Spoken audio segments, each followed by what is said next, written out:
मसीह में प्रिय भाई बहनों, प्रभु आप सबको बहुत आज से आशीष दे। आज हम परमेश्वर के वचन बाइबल से मत्ती लिखित सुसमाचार उसका 21 अध्याय उसका 1 पद से 3 पद तक हम परमेश्वर की कुछ वचन को हम देखेंगे।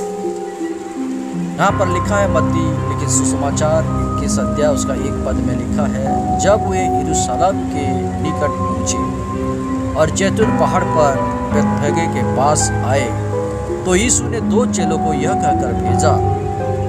दूसरा पद कि अपने सामने के गांव में जाओ, वहां पूछते ही एक गदही बंधी हुई और उसके साथ बच्चा तुम्हें मिलेगा, उन्हें खोलकर मेरे पास ले आओ। तीसरा पद, यदि तुम में से कोई कुछ कहे तो कहो कि प्रभु को इनका प्रयोजन है, तब वो तुरंत उन्हें भेज देगा।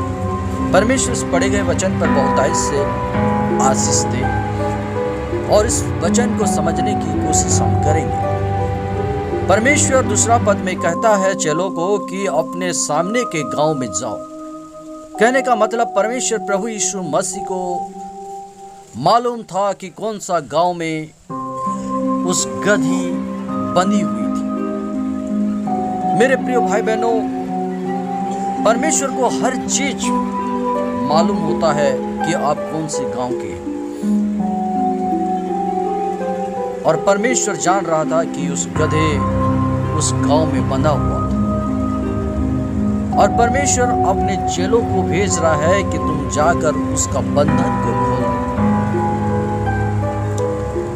दो और उसको मेरे पास लेके आओ। मेरे प्रिय भाई बहनों, आपके जीवन में भी ऐसे गधे की तरह बहुत सारे बंधन में आप बंधे हुए हैं।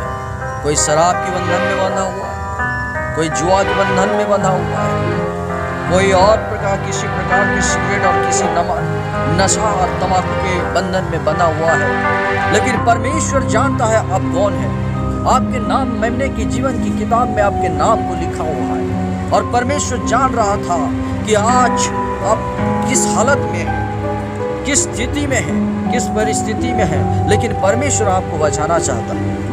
इसलिए वो अपने लोगों को भेजता है, अपने वचन को भेजता है, ताकि आपका बंधन क्या हो जाए, खुल जाए और आप आजाद हो जाए।